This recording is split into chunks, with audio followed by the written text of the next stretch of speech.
Good morning, this is Jerome, sitting in an amazing place. This is Zermatt, a town in the south of Switzerland.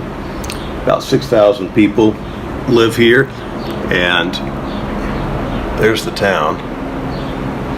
Just idyllically beautiful. And just above the town, up here, is the mountain that's called the Matterhorn.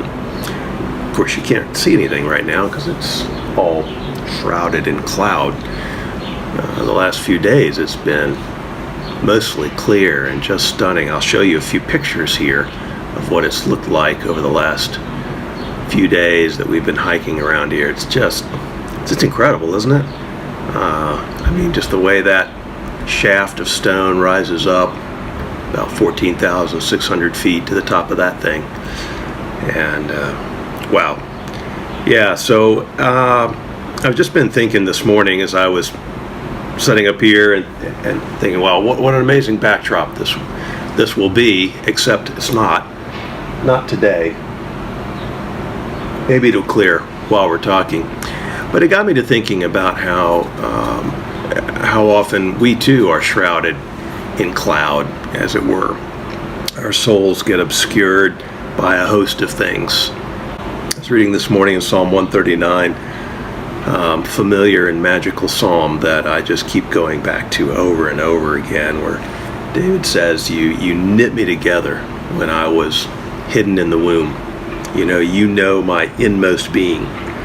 You created that, you formed that, you fashioned that. And who I am is not hidden to you. You really know me. It takes us to the biggest questions of life. Who am I and why am I here? Those are really the biggest and most profound questions that we will ever wrestle with. What is really what is a soul? That's what we're talking about. What is the soul? It's the sort of mystical, hidden part that's often cloaked in the clouds of our professional drive, of our busyness and our posturing, our posing at times. Honestly, we do. We pretend and we follow, and we try to be what the world is constantly yelling at us that we're supposed to be. We're supposed to be this great corporate leader, this great organizational genius, or just a great mom, a great solopreneur. But I want to ask you this question today. Do you really want to know? Do you really want to know your own soul? It's easier not to. It's easier to just kind of keep barreling down the road. But isn't this the great adventure of life, to really know who we are and why we're here? The quest for self and the quest for God really are the same journey, not because we are God, but because one leads us inevitably to the other if we're paying attention. So that's an amazing gift. That's an amazing opportunity that's open to all of us. But we still have to decide whether we'll take the effort and run the risk of really getting to know your own soul. I hope that is a compelling vision for you.